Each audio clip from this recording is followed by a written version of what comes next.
Hello बच्चों, आज के इस लेक्चर में हम पढ़ेंगे मीटर ब्रिज के बारे में। ये एक ऐसी डिवाइस होती है जिसका यूज़ हम करते हैं resistance of unknown resistor find करने के लिए। Simple, it is use to find the resistance of an unknown resistor. कोई आपके पास अननोन रेजिस्टर है, मतलब कुछ भी एक आपके पास वायर है जिसका आपको रेजिस्टेंस नहीं पता है, तो उसकी रेजिस्टेंस कितना होगा उसको निकालने के लिए हम इसी मीटर ब्रिज डिवाइस का यूज़ करते हैं। ठीक है, ये देखने में कैसा होता है, इसका वर्किंग प्रिंसिपल क्या है, ये वर्क कैसे करता है, ये इसी के बारे में हम आज इसी लेक्चर में क्या करेंगे, चर्चा करेंगे, बातचीत करेंगे। ठीक है, सिंपल, पहले थोड़ा सा से पहले व्हीटस्टोन ब्रिज के बारे में हम पढ़ चुके हैं, जो कि आपके सामने जो डायग्राम दिख रहा है व्हीटस्टोन ब्रिज का है। सिंपल, व्हीटस्टोन ब्रिज कब होता था? If R1 into R4 is equal to R2 into R3, जब ये कंडीशन था this into this equal to this into this, cross cross multiplication अगर बराबर आ रहा है तो उस केस में गैल्वेनोमीटर कितना डिफ्लेक्शन शो करता था? जीरो, मतलब करंट थ्रू गैल्वेनोमीटर कितना होता था? जीरो। ठीक है, यही कॉन्सेप्ट हमें यूज करना है। ठीक, अब देखिए इसी सेटअप को मैं कुछ उल्टा सीधा कर दूं, जैसे कहने का मतलब है जैसे कि this into this equal to this into this, R1 R4 must equal to R2 into R3। अब मान लीजिए इन चार रजिस्टर में आपको अगर एक रजिस्टर ना भी पता हो और आपको लेकिन ये पता है कि गैल्वेनोमीटर जीरो डिफ्लेक्शन शो कर रहा है, तो गैल्वेनोमीटर अगर जीरो डिफ्लेक्शन शो कर रहा है इसका मतलब ये व्हीटस्टोन ब्रिज है, और व्हीटस्टोन ब्रिज होने की वजह से this into this is equal to this into this होगा। तो इसकी वजह से मान लीजिए अगर आपको R1 नहीं भी पता होगा तो आप R1 को फाइंड आउट आराम से कर सकते हैं। क्यों? क्योंकि अगर आपको ये तीन चीज़ पता है तो आपका R1 अपने आप निकल जाएगा। कैसे निकल जाएगा? इस इक्वेशन से। ठीक है, क्लियर है? मेरा इसका वर्किंग प्रिंसिपल समझ गए? ये डिवाइस कैसे वर्क करती है? Simple, it is based on principle of Wheatstone bridge. ठीक, तो हम कुछ ऐसा सेटअप करते हैं जिसमें हमारे गैल्वेनोमीटर से हमें जीरो डिफ्लेक्शन शो करता है।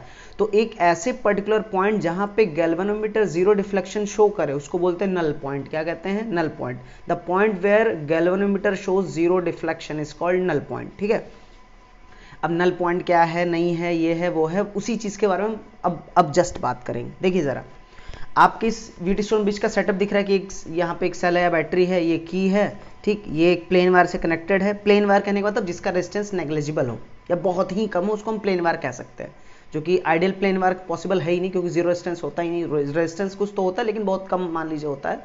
तो जो प्लेन वायर उसको मैंने बोल दिया, जितना आपको इस प्लेन दिख रहा है that is plain wire. Plain wire मतलब रेजिस्टेंस नेग्लिजिबल। ठीक, ये जो जंक्शन आपको पॉइंट दिख रहा है, ये मान लीजिए डी पॉइंट है, कोई जो भी है, डी पॉइंट या पी पॉइंट मैंने कह दिया।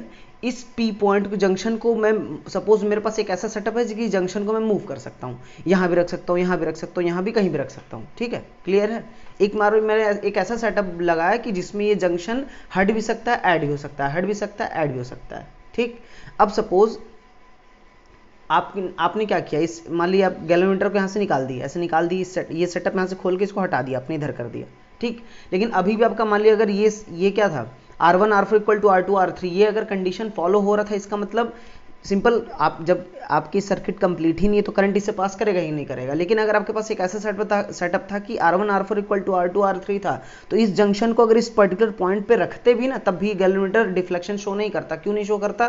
क्योंकि ये कंडीशन फॉलो किया था, और ये कंडीशन फॉलो करते हो क्या होता है, व्हीटस्टोन ब्रिज में इस रजिस्टर के थ्रू करंट नहीं जाता है। ठीक है, क्लियर है? ये सब व्हीटस्टोन ब्रिज के बारे में पहले पढ़ चुके हैं। तो मैं एक ऐसा सेटअप बना रहा हूं जिसमें मैं इस जंक्शन को हटा भी सकता हूं, ऐड भी कर सकता हूं, हटा भी सकता हूं, ऐड भी कर सकता हूं। ठीक है, कोई दिक्कत? गुड। अब जरा देखिए इसी सेटअप को मैं एक रिफॉर्म कर रहा हूं, दिमाग में ये डायग्राम है। इसी सेटअप को मैं अगर रिफॉर्म कर दूं, क्या कर दूं, जरा देखिए, ये प्लेन वायर को एक मैंने, अब देखिए आइडियल कंडीशन में प्लेन वायर तो हो नहीं सकता, तो सबसे मिनिमम रेजिस्टेंस कॉपर वायर का होता है। तो अब रेजिस्टेंस का फॉर्मूला आप जानते हैं, R is equal to rho L by A. तो कॉपर होता है जिसकी रेजिस्टिविटी बहुत कम होती है, उसका अगर एरिया में बहुत, एक थिक वायर ले लूँ, एक स्ट्रिप मोटा सा एक प्लेट टाइप का ले लूँ, तो उस केस में एरिया बहुत ज़्यादा हो जाता है। और अगर मैं उसका लेंथ मैंने एक नॉमिनल बहुत छोटा रखा तो उस केस में रेजिस्टेंस एकदम बहुत मिनिमम हो जाता है, बहुत कम हो जाता है। तो मैं ये जो प्लेन वायर है, इस प्लेन वायर को मैं एक चेंज कर रहा हूँ, एक किससे, एक कॉपर स्ट्रिप से। मैं इस चीज़ को ऐसे शो कर देता हूँ कि एक कॉपर स्ट्रिप है जिसमें एक ये जंक्शन है, एक ये जंक्शन है और एक ये जंक्शन है। ठीक, जिससे मैंने वायर निकाला R1 R3 है। ठीक, मैंने बोल दिया R1 क्या है, अननोन रेजिस्टेंस। ठीक है, ये R1 क्या है, इस पे स्पेलिंग पे मत जाइएगा। R1 क्या है, unknown resistance. R3 R2 R4 आपका एक नॉन रेजिस्टेंस है। जितने मैंने प्लेन वायर आपको दिखाया है ना, ये इसको मैं एक ऐसा सेटअप इसलिए कर दे रहा हूं ताकि आपका क्या हो जाए, ये कॉपर वायर अगर मैं थिक कॉपर वायर यूज कर लूं तो इसका रेजिस्टेंस क्या मान लिया जाएगा, नेग्लिजिबल। अब मान लीजिए ये जो पतला पतला तार दिख रहा है ये भी कॉपर वायर है। कॉपर वायर होने की वजह से क्या होगा कि आपका कुछ एक क्या हो जाएगा, मिनिमम ये रेजिस्टेंस शो करेगा। ठीक है, मैंने इस सारे सेटअप को इस तरह बना दिया। अब जरा देखिए, ये जो R1 R4 आपको अलग अलग दिख रहा है, अभी इस चीज को मैं अलग कर रहा हूँ। इस R1 R4 को मैं एक नॉमिनल एक मान ली एल्यूमिनियम वायर से मैंने चेंज कर दिया। एल्यूमिनियम वायर, पूरा एल्यूमिनियम वायर है ये, जहां पे हर जगह इसका क्या है, रेजिस्टेंस है। अगर मैं इस जंक्शन को यहाँ पे ऐड कर दूं, इस जंक्शन को अगर मैं यहाँ पे ऐड कर दूं तो इस फुल वायर को दो पार्ट में काट दिया, इसमें और इसमें, तो इस वायर का अपना कुछ रेजिस्टेंस होगा और इस वायर का अपना कुछ रेजिस्टेंस होगा। तो इस वाले को मैंने R2 कह दिया और इस वाले को मैंने R4 कह दिया। मेरा डायग्राम बिल्कुल क्लियर है, पक्का? ओके, ये डायग्राम आप मैंने व्हीट स्टोन ब्रिज को कैसे, मीटर ब्रिज, ये जो सेटअप आपको दिख रहा है मीटर ब्रिज का सेटअप है। ठीक है, मीटर ब्रिज का सेटअप आपको इस टाइप का कुछ दिखेगा, मैं दिखा देता हूँ। 2 मिनट रुकिए, इस टाइप का कुछ आपके बुक के डायग्राम में ऐसा कुछ दिखा रहेगा। जैसे देखिए, जैसा अभी जस्ट मैंने बनाया है वो ऐसा ही है। ये देखिए, यहाँ की है, यहाँ ये है आपका, ये जो R3 मान लीजिए आपका नॉन रेजिस्टेंस है, इसका आपको रेजिस्टेंस मान लीजिए सपोज पता है। ठीक है, ये नॉन रेजिस्टेंस, इसका रेजिस्टेंस मुझे नहीं पता, ये R, मुझे इसको निकालना है। ठीक है, इस पूरे रेजिस्टेंस को मैंने एक वायर से कन्वर्ट कर दिया और जैसे ही ये जंक्शन यहाँ ऐड होगा तो इस वायर के दो पार्ट में काट देगा। तो इस वायर का कुछ रेजिस्टेंस अपना होगा, इस वायर का कुछ रेजिस्टेंस होगा। मान लीजिए इस वायर का लेंथ मैंने बोल दिया L1 और बचे हुए वायर का लेंथ बोल दिया मैंने L2। ये L2 को मैं 100 - L1 भी लिख सकता हूँ। 100 - L1 क्यों? क्योंकि मीटर ब्रिज, नाम ही है मीटर ब्रिज, मतलब ये जो वायर होता है ना, इसका लेंथ होता है 1 मीटर। आपके सामने दिख ही रहा है 1 मीटर ये होता है और इसका यहाँ पे बगल में मीटर स्केल लगा रहता है। ठीक है, तो आप ये जंक्शन जहाँ भी आप रखेंगे तो उस जंक्शन का वैल्यू यहाँ पे से आपको पता चलेगा कितने दूरी पे मिल रहा है। तो अगर इसको मैंने L1 बोले तो ऑब्वियस ये पूरा 100 - L1 हो जाएगा, क्योंकि टोटल लेंथ 100 सेंटीमीटर है या 1 मीटर है। ठीक है, ये आपका क्या है, मीटर ब्रिज का सेटअप आपके जो कॉपी या डायग्राम में आपको दिखेगा। ठीक है, इसका एक्चुअल सेटअप कैसा होता है, कुछ इस टाइप का होता है। जरा देखिए, कुछ ऐसा देखिए, ध्यान से देखिएगा मेरा डायग्राम में, ये आपको सेटअप दिख रहा है ये। ठीक, अब ये आपको 3 1 2 3 दिख रहे हैं, ये 1 2 3 है। इस बीच वाले से गैल्वेनोमीटर निकला है, इस बीच वाले से देखिए गैल्वेनोमीटर निकला है ये। ठीक है, ठीक। अब जरा देखिए, इसके आगे जो जंक्शन है, ये वायर मैं इसको जो हटा सकता हूँ, यहाँ से एक वायर निकला है और ये जाके एक देखिए ब्लैक कलर के एक पेन टाइप के स्ट्रक्चर से मिला हुआ। ये पेन टाइप के स्ट्रक्चर को बोलते हैं जॉकी। जॉकी मतलब इसको मैं पकड़ के यहाँ पे रख सकता हूँ, हटा सकता हूँ, रख सकता हूँ, हटा सकता हूँ। कॉन्टैक्ट को मेंटेन करने के लिए यूज होता है। ये जो जंक्शन में बार बार क्या होगा, टेप से लेके बांधूंगा थोड़ी ना, मैं इस जॉकी को पकड़ के इसको परख दूंगा तो मैं बोलूंगा कॉन्टैक्ट मेंटेन हो गया। ठीक है, ओके। अब जरा देखिए, ये जो स्ट्रिप देख रहे हैं वो ये वाला स्ट्रिप है, ये वाला स्ट्रिप है। ये जो स्ट्रिप देख रहे हैं वो ये वाला स्ट्रिप है, ये। ठीक है, अब जरा देखिए, ये R3 जो नॉन रेजिस्टेंस है, मुझे पता है कि नॉन है कितना है, 10 ओम है, 50 ओम है, 100 ओम है। ये इसका यूज करता हूँ, रेजिस्टेंस बॉक्स। रेजिस्टेंस बॉक्स एक ऐसी मतलब डिवाइस भी बोल सकते हैं जिसका यूज करके मैं 0 to इन्फाइनाइट रेजिस्टेंस मैं इस जगह क्रिएट कर सकता हूँ। कैसे क्रिएट कर सकता हूँ वो अब जब स्कूल में एक्सपेरिमेंट करेंगे आपको बता दिया जाएगा। ठीक है, ये R1 जो अननोन रेजिस्टेंस था, यहाँ पे देखिए मैंने पतला सा वायर लगाया हुआ है, अननोन रेजिस्टेंस, जिसका मुझे रेजिस्टेंस निकालना है। ठीक है, इसके साथ देखिए यहाँ से एक वायर निकला हुआ है ऐसे ऐसे, यहाँ पे की है, यहाँ पे आपका बैटरी या सेल है। तो यहाँ से देखिए ये निकला हुआ, ये आपका बैटरी है। ठीक, ये बैटरी या यहाँ पे एक डिवाइस यूज कर सकते हैं जो कि अल्टरनेटिंग करंट को डीसी में कन्वर्ट कर सकता है, रेक्टिफायर, यहाँ वो चीज़ यूज कर सकते हैं। लेकिन यहाँ पे मैंने बोला ये सेल है या बैटरी। ठीक, इसके साथ ये जो की आपको दिख रहा है वो की है, फिर वापस ये इसमें आके कनेक्ट हो गया। ठीक है, कोई दिक्कत इस डायग्राम में, कोई दिक्कत आपको?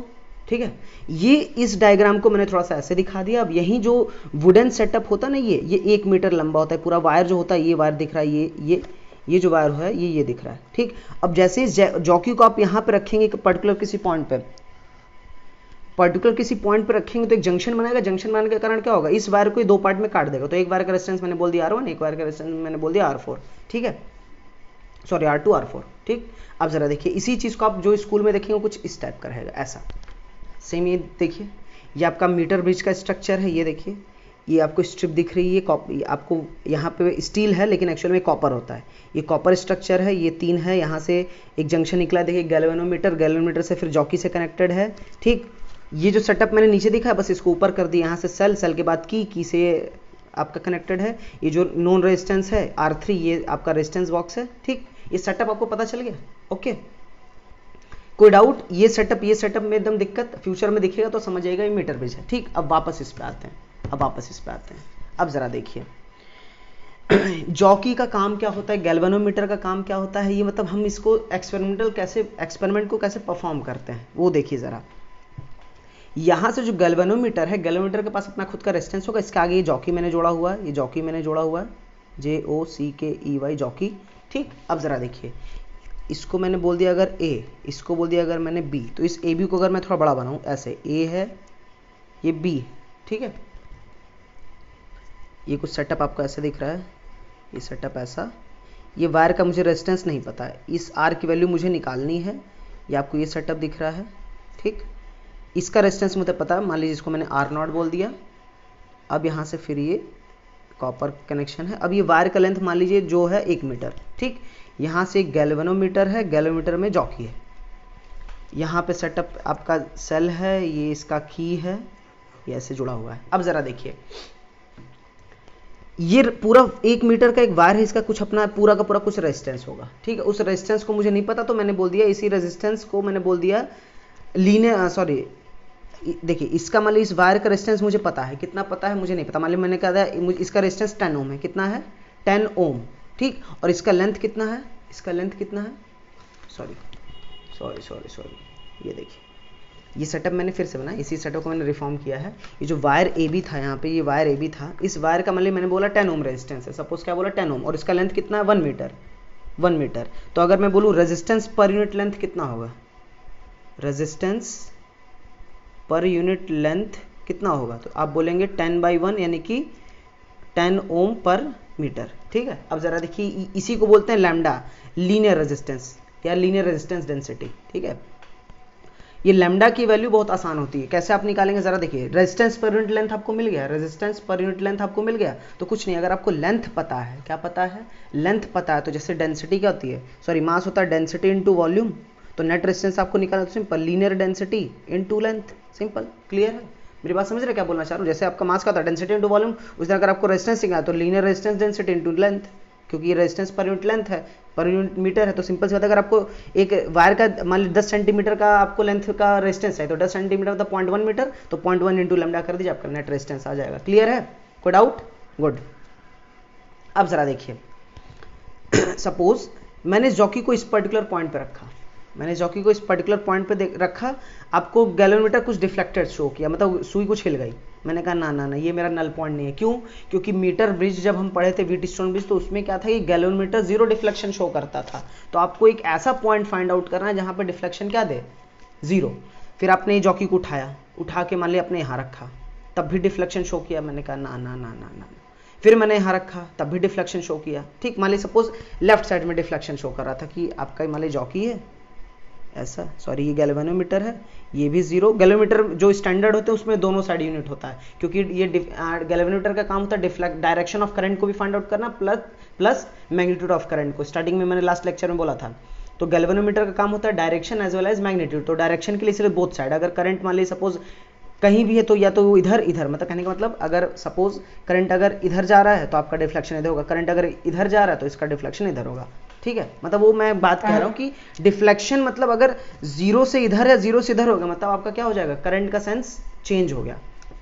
अब मान लीजिए जब मैंने यहाँ रखा तो डिफ्लेक्शन कुछ यहाँ शो किया, फिर मैंने यहाँ किया तो डिफ्लेक्शन तो शो किया मान लीजिए, लेकिन कुछ कम शो किया।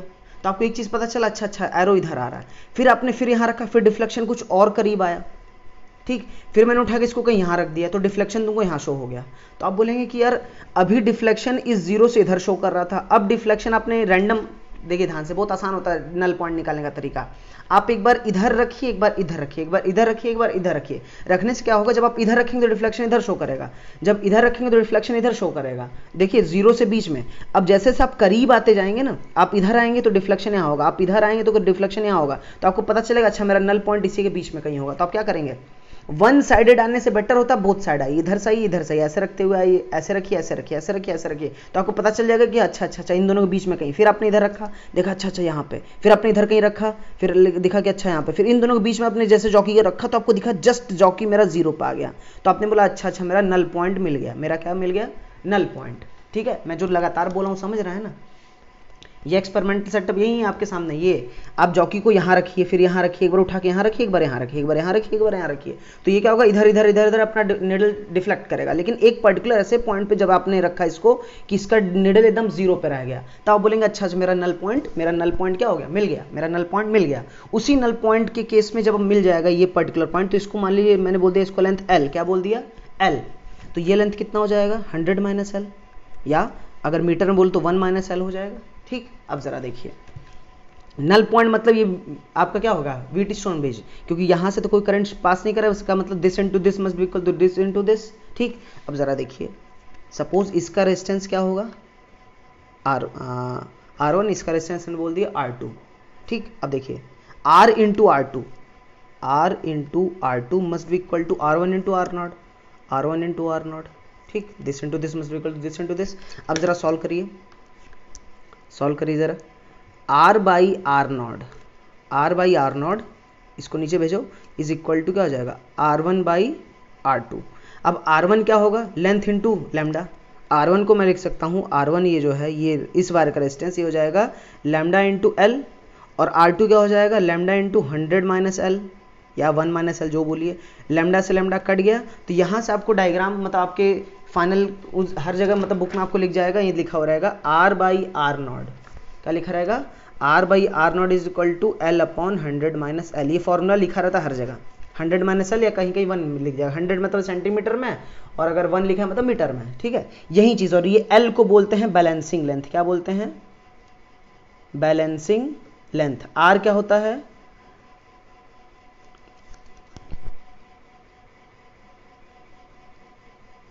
रेजिस्टेंस, और आर नॉट क्या होता है नॉन रेजिस्टेंस। ठीक है, याद रखिएगा ये फॉर्मूला बहुत इंपॉर्टेंट है। कैसा है समझ गए।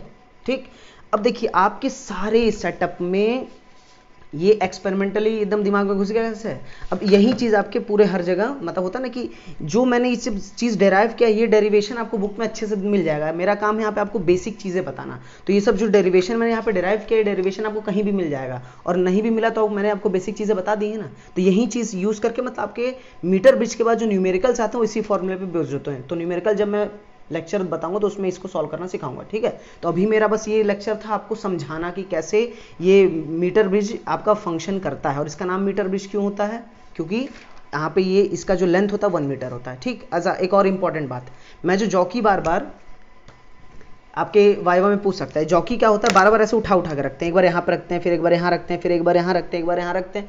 तो आपसे मतलब टीचर पूछेगा मैं जॉकी को ऐसे उठा के क्यों रख रहा हूँ, मैं सीधा से घिसते हुए नहीं ला सकता।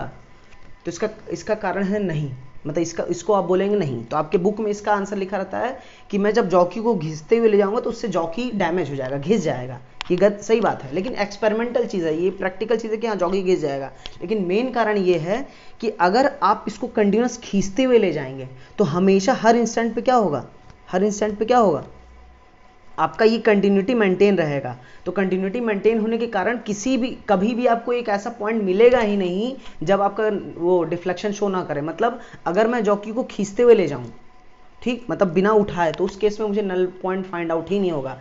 अब पूछेगा कि नल पॉइंट फाइंड आउट नहीं होगा, आंसर मिल गया। आपसे क्वेश्चन क्या था कि मैं जॉकी को कैसे उठा के क्यों रखता हूँ, मैं घीसते हुए क्यों नहीं ले जाता। तो answer is we never find the null point. ठीक, गुड, इसका आंसर तो मिल गया, लेकिन मैं नल पॉइंट क्यों नहीं पाऊंगा। ये चीज़ बहुत ही, अगर मैं अभी समझाने जा रहा हूँ, अगर आप लोग समझ जाए तो अच्छी बात, नहीं समझे तो कोई बात नहीं, इतना डीप में पूछता भी नहीं। ज़रा ध्यान से देखिए, अगर मैं जॉकी उठा के, अब देखिए जॉकी जब नहीं है तो अपना करंट सब हर जगह से फ्लो कर रहा है, तो एक पर्टिकुलर कोई ऐसा पॉइंट होगा, ये एन पॉइंट, जहां पे जॉकी को डायरेक्ट रखने पे वो डिफ्लेक्शन शो नहीं करेगा।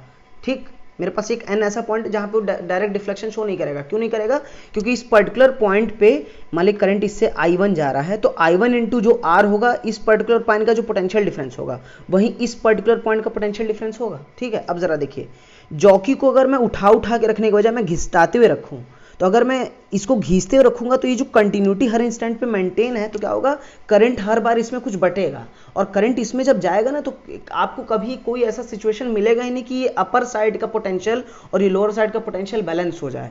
और जब बैलेंस ही नहीं होगा तो हमेशा क्या होगा, करंट फ्लो करेगा।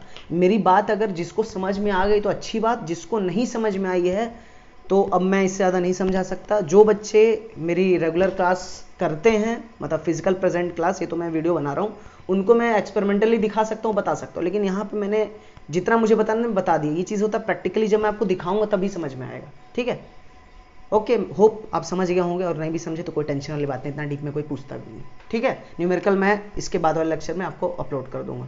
Okay, thank you.